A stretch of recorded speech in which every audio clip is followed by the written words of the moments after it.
जय श्री राधे। पूज्य श्री सद्गुरुदेव भगवान के चरणों में प्रणाम। भागवत नवनीत पुस्तक से पूज्य श्री डोंगरे जी महाराज आज कहते हैं कि आँखें भगवान के दर्शन के लिए हैं। परमात्मा श्री कृष्ण की आँखों में ज्ञान और वैराग्य का निवास है। भगवान की एक आँख में ज्ञान है और एक आँख में वैराग्य है। भगवान प्रेम से जिसको नज़र देते हैं उसकी बुद्धि में ज्ञान प्रकट होता है। पुस्तक पढ़ने से ज्ञान उत्पन्न होता है। जिसकी उत्पत्ति है उसका विनाश भी होता है। बहुत से लोग पुस्तकों के पीछे ही पड़े रहते हैं। पुस्तक पढ़ने से ज्ञान की उत्पत्ति होती है। संसार का एक नियम है, जिसकी उत्पत्ति हुई है उसका विनाश होने वाला है। विनाश के लिए ही उत्पत्ति होती है। 2 महीने 4 महीने कोई पुस्तक पढ़ना छोड़ दे तो धीरे धीरे वह ज्ञान को भूल जाएगा। अंदर से ज्ञान को प्रकट करो। घर में भगवान का स्वरूप स्थापित करो। घर में देव पूजा होनी ही चाहिए। जिस घर में देवों की पूजा नहीं होती है वह घर घर नहीं, शमशान है। घर में भगवान की स्थापना करो, प्रेम से पूजा करो, भगवान का सुंदर श्रृंगार करो। भगवान के सौंदर्य में आँख और मन जब फंस जाता है तभी पाप छूटता है। मानव पाप क्यों करता है? मानव को संसार में सौंदर्य दिखता है, इसलिए पाप होता है। भगवान अति सुंदर हैं, जिसका वर्णन करने की शक्ति किसी शब्द में नहीं है। मन को बार बार समझाओ, भगवान बहुत सुंदर हैं। यह फूल अभी सुंदर लगता है, 2-4 घंटे बाद यह फूल सूख जाएगा, फिर फूल में सौंदर्य नहीं दिखता है। लोग फूल को उठाकर फेंक देते हैं। फूल जिस प्रकार सूख जाता है वैसे ही संसार भी सूख जाता है। अभी जो सुंदर दिखता है थोड़े ही समय में वह बिगड़ने वाला है। भगवान नित्य सुंदर हैं। प्रेम से भगवान का श्रृंगार करो। भगवान में आँख स्थिर करके भगवान का नाम जप करो। भगवान की थोड़ी प्रार्थना करो, हे भगवान कृपा करो, मुझ पर नज़र डालो। भगवान की आँखों में ज्ञान और वैराग्य है। राम देवे नज़र तुमको तो सभी सूरत राम की है। भगवान की जो आँख है वह जगत देखने के लिए नहीं है। जगत तो भगवान ने ही बनाया है। भगवान को कभी जगत देखने की इच्छा ही नहीं होती।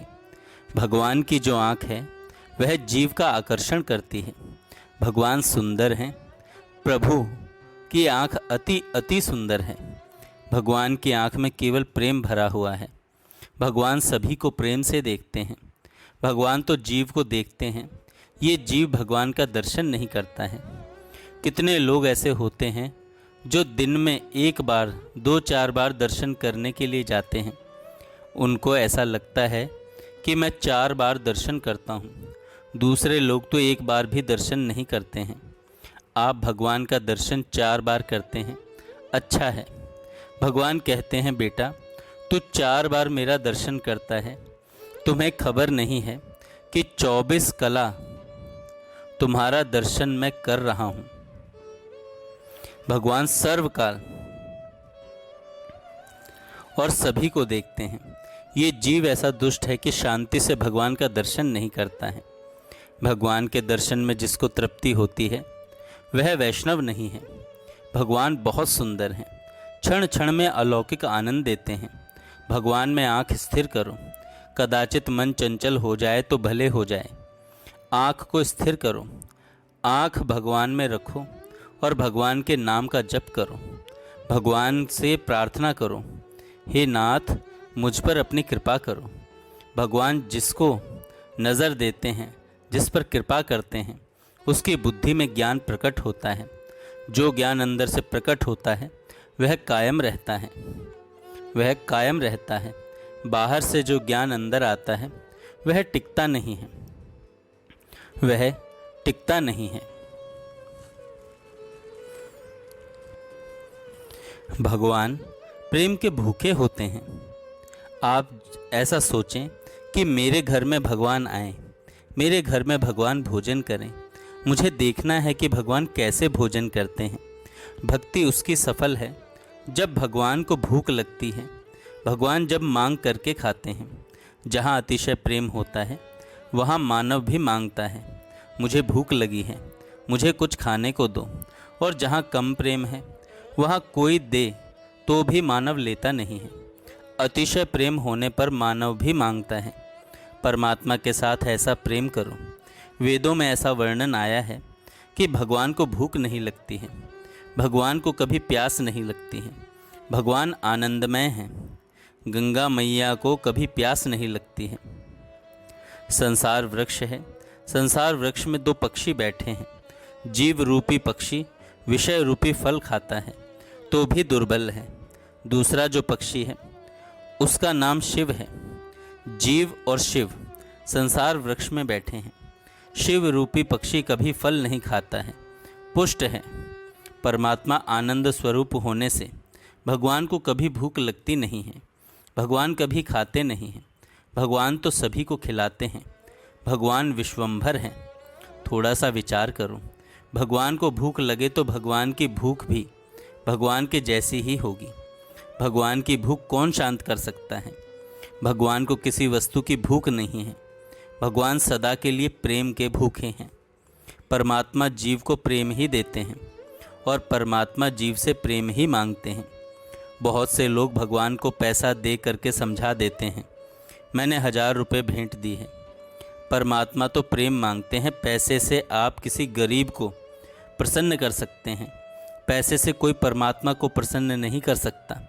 पैसे से भगवान मिलते हों तो ये श्रीमान लोग भगवान को भी खरीद लें। ऐसे हैं, 1,00,000 2 लाख रुपया भगवान को दे दें और भगवान को कह दें कि मेरे घर में बैठे रहो, मैंने 2 लाख रुपए आपको दिए हैं। भक्ति में पैसा गौण है। भगवान तो प्रेम मांगते हैं। भगवान तो प्रेम मांगते हैं। परमात्मा के साथ प्रेम करो।